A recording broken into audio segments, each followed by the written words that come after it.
The next book in our folktale unit is called Stone Soup. Stone Soup. Isn't that a funny title? Does soup made out of stone sound delicious to you? Look at this cover. It looks like maybe he really is making stone soup. This folktale, Stone Soup, is retold by Heather Forrest. Retold means that it's a story that is being told in a different way. So it's a story that has been told before, but told in a different way. And that's what a folktale is. So the story is retold by Heather Forrest, and Susan Gaber is illustrating it. This is another folktale, so you will look for, while we're reading this, I want you to look for life lessons and clever characters. Let's read to find out what this folktale's lesson is and who is clever. Stone Soup. Oh look, this looks like it's the inside of the pot. You see the vegetables and then the stone being dropped into the pot.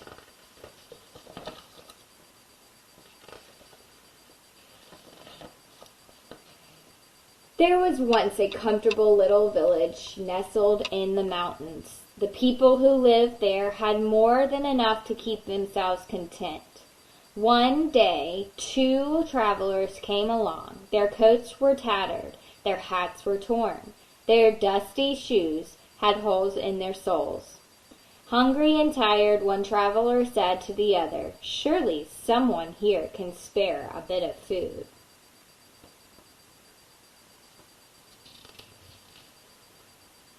Here.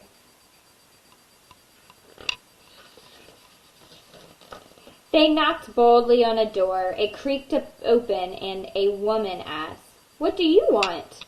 "Please," said one of the travelers, "we are hungry. Do you care? Will you share? Do you have any food?" The woman squinted her eyes and tartly replied, "No!" But she quickly slammed the door shut. Why do you think that the woman answers in this way? You think it's just because they're strangers and they're asking for food? I wonder why she's being so rude to them. The travelers walked a little farther down the road and knocked on another door. A young boy answered. His chocolate brown eyes were sweet. "Good day," he said shyly. "What do you want?" "Please," said one of the travelers, "we are hungry. Do you care? Will you share? Do you have any food?"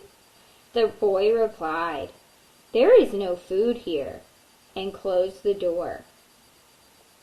Do you think there really is no food there? What do you think?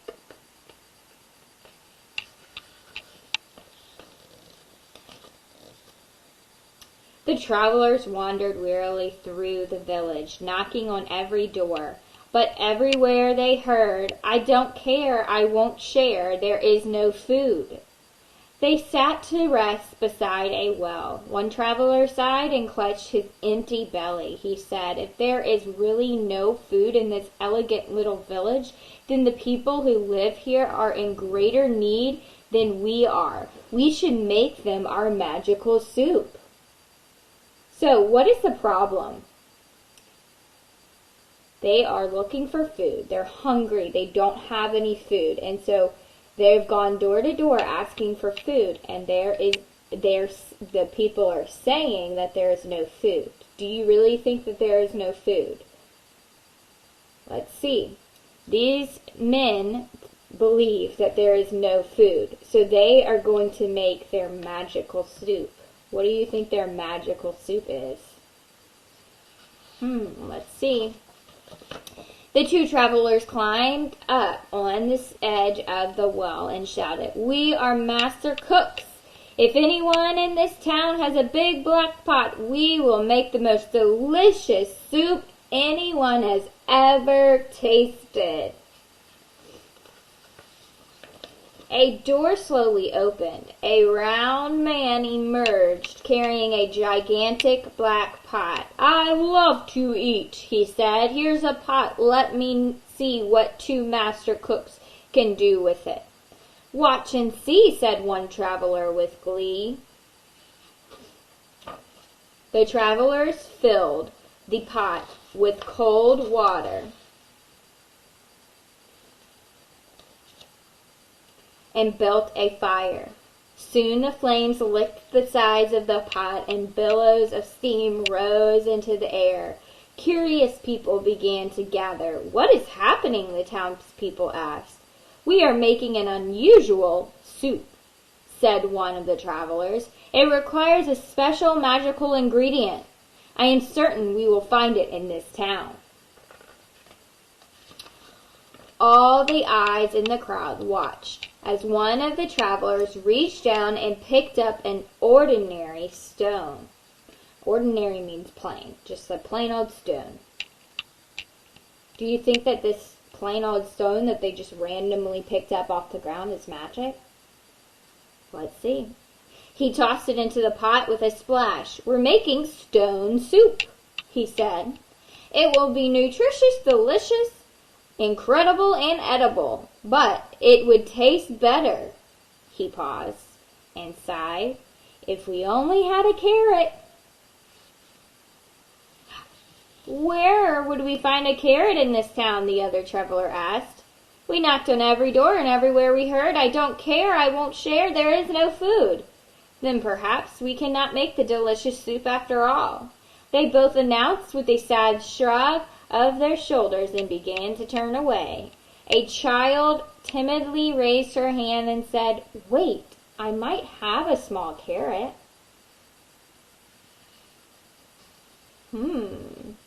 "Excellent," shouted the travelers. "Bring what you've got. Put it in the pot. We're making stone soup. This magical soup would taste even better if we had a potato," they said. A deep voice in the back of the crowd called out, "I have a potato." "Wonderful," shouted the traveler. "Bring what you've got. Put it in the pot. We're making stone soup. It would taste better still," they said, "if we had a few more ingredients." Why do you think that people are starting to bring things for the soup? I think this is kind of clever of the travelers to try to get the food, huh? So, were these people in the village really out of food?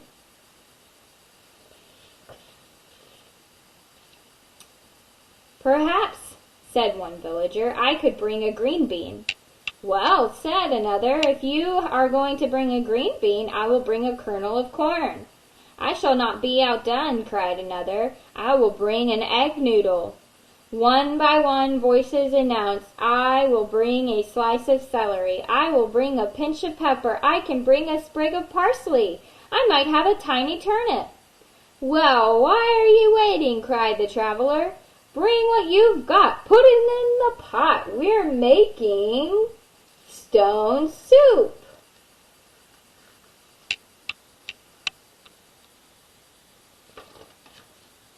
Everyone in the town ran home to bring one small thing to put in the pot. Food flew through the air and landed with splashes in the growing soup. Soon the huge pot was full and simmering. A wonderful smell drifted through the air. The smell was so tempting, people brought out bowls, spoons, and chairs and tables. They placed hearty loaves of bread, chunks of cheese, and bowls of fruit on the tablecloths.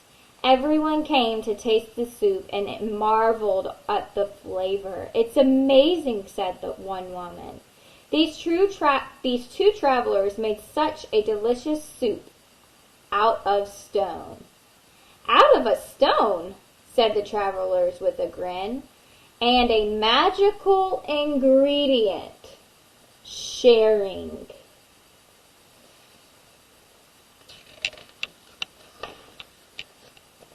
As the travelers left town, they said, if anyone ever wants to make this soup again, just remember the recipe.